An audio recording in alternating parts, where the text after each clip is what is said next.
On another matter, I've said frequently that the single most important immediate objective of the free world right now is Russian defeat in Ukraine. I mean that, but not just for its implications on transatlantic security or our own economy, not just because helping degrade a major adversary's military strength is in America's interest, not just because the defense of Ukraine has ignited significant new investments in hard power here at home and among our European allies, certainly not just because of what the outcome will say about how the free world values sovereignty. No, the world we live in doesn't reward thinking compartmentally. Security threats don't exist in vacuums. Our credibility is not divisible.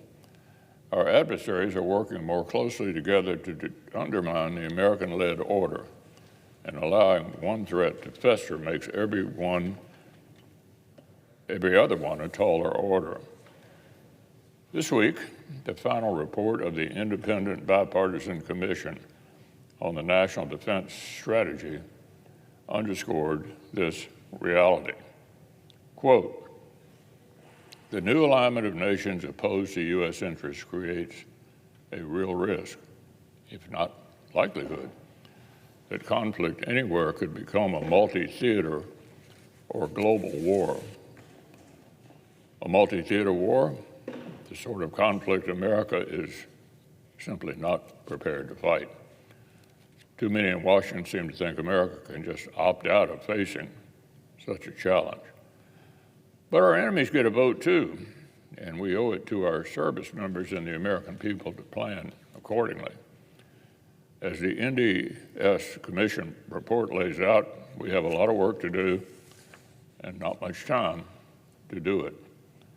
The PRC's military is already leaving little room for doubt about Beijing's willingness to use hard power to coerce its neighbors and to test American power and Western resolve.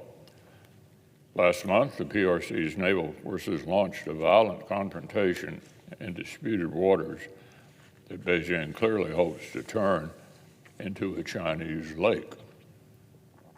The Philippines, America's longtime treaty ally, has maintained a lawful presence in an area just 100 miles off their coast, known as the Second Thomas Shoal, for decades. The sailors peacefully man a grounded ship on the shoal, and they count on regular shipments of supplies. But in recent months, these shipments have come under brazen attack. Chinese forces have rammed Philippine resupply vessels, harassed them with water cannons, injured Philippine sailors, destroyed their navigation equipment, towed them out to sea, and left them for dead.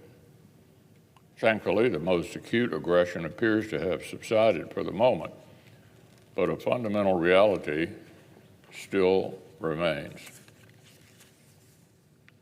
Just as Russia is using force to redraw European borders and reassert imperial ambitions, just as Iran is using force to sow chaos and threaten international shipping, the People's Republic of China is engaged in a concerted effort to expand its control over maritime commerce well beyond its borders and to build a pretext for wider war. And the first target of that conflict may well be America's longest standing treaty ally in the Indo-Pacific. Our adversaries have struck up a no-limits partnership, and the challenges they present us are as complex as they are urgent. We don't get to make neat, tidy, either-or choices about which threats deserve our attention. Not anymore. The Senate was right to pass a national security supplemental to equip vulnerable partners with American weapons and invest in expanding our defense production capacity earlier this year. And the Biden administration was right to start directing more rhetorical attention to the challenge facing our Philippine ally.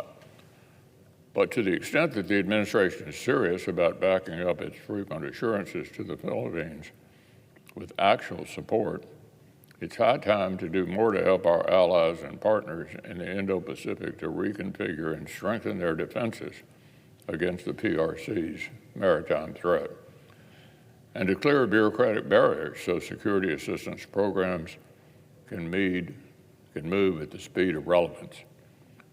More importantly, it's time for Congress and the administration to take our shared responsibility to provide for the common defense seriously. So I'll close today with another quote from the co-chairs of the Bipartisan National Defense Strategy Commission. Here's what they said.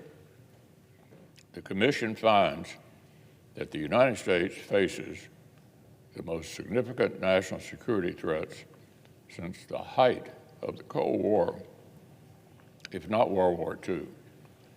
We are not prepared to meet these threats. The United States confronts the prospect of war against peer and near-peer adversaries simultaneously across multiple theaters, a war we could quite possibly lose.